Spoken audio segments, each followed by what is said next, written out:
बिस्मिल्लाहिर्रहमानिर्रहीम। आज मैं आपके साथ शेयर करूंगी खट्टी मीठी चटपटी सी मज़ेदार केरी की चटनी बनाने की रेसिपी। गर्मियां आ जाएं और केरी की चटनी ना बने ये तो नामुमकिन सी बात है।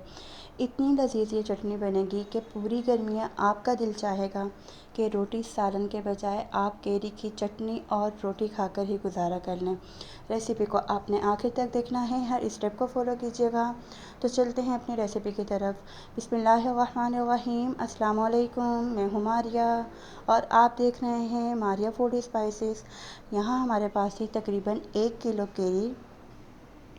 केरी को अच्छे से धोकर छिलके उतार के बिल्कुल निक्की निक्की सी कटिंग कर ली है और गुठलियाँ जो हैं उनको हमने निकाल कर साइड पर कर लिया है। केरियों को हमने डाल दिया है एक पैन में, साथ ही हम इसमें डाल देंगे 1 गिलास पानी और तकरीबन 4 से 5 मिनट बिल्कुल मीडियम आंच पर हमने इनको अच्छे से पका लेना है। 4 से 5 मिनट के बाद आप देखेंगे कि केरियाँ काफ़ी नरम हो चुकी हैं और मज़ीद अगर आपको ये सख्त लगें तो 1 से 2 मिनट आपने मज़ीद अच्छे से पका लेना है। तो केरियों का कलर देखते ही आपको पता चल रहा होगा कि केरियाँ काफ़ी गल चुकी हैं, यानी कि नरम हो चुके हैं। अब हम इसमें डाल देंगे आधा चम्मच काला नमक। ये आपको किसी भी पंसारी वाली दुकान से इजीली मिल जाएगा। साथ ही ऐड कर देंगे आधा चम्मच चाट मसाला, आधा चम्मच हम इसमें ऐड करेंगे कलौंजी। रेसिपी बिल्कुल सिंपल और आसान है, आपने इसे लाजमी ट्राई करना है। साथ ही इसमें ऐड कर देंगे कुटी हुई लाल मिर्च। तमाम स्पाइसेस कम या ज़्यादा कर सकते हैं। वैसे तो ये जो रेसिपी मैं आपके साथ शेयर कर रही हूँ इसमें हमने बिल्कुल परफेक्ट मसाले यूज़ किए हैं। अच्छा जी, तो ये देखिए जी, तमाम मसाले ऐड करने के बाद हमने केरियों को अच्छे से मज़ीद और पका लिया है। 1 किलो केरी में हम डालेंगे तकरीबन आधा किलो चीनी। अगर आप चाहते हैं कि केरी की चटनी कुछ ज़्यादा ही खट्टी हो तो चीनी आप थोड़ी सी कम भी कर सकते हैं। चीनी डालने के बाद आपने केरियों को अच्छे से हिला लेना है और तकरीबन 4 से 5 मिनट मज़ीद आप अच्छे से पका लेंगे। अगर आप हमारे चैनल पर नए हैं और अभी तक हमारे चैनल को सब्सक्राइब नहीं किया तो प्लीज़ चैनल को सब्सक्राइब कर दें, बेल आइकन को प्रेस कर दें। आपका बेहद शुक्रिया। तकरीबन 4 से 5 मिनट हो चुके हैं और आपने इसको बिल्कुल स्लो आंच पर पकाना है, फ्लेम आपने हाई नहीं करनी। चलें जी, यहाँ मैं आपको एक बात बता दूँ, जब आप चटनी में चम्मच चलाएंगे ना तो आपने धीरे धीरे आराम आराम से चम्मच चलाना है।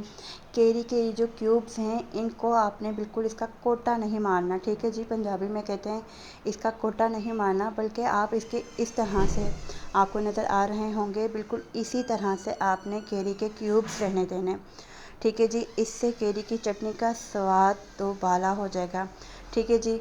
तो चटनी अल्हम्दुलिल्लाह हमारी रेडी है। बबल्स ऊपर आने लगे हैं, जैसे ही बबल्स ऊपर आने लग जाएं तो समझ जाएं कि चटनी बिल्कुल तैयार है। थोड़ा सा हमने इसमें डाल दिया है काली मिर्च पाउडर और साथ ही इसमें ऐड कर देंगे सिरका। काली मिर्च पाउडर आप बिल्कुल एंड पर ही यूज़ करेंगे, ठीक है जी।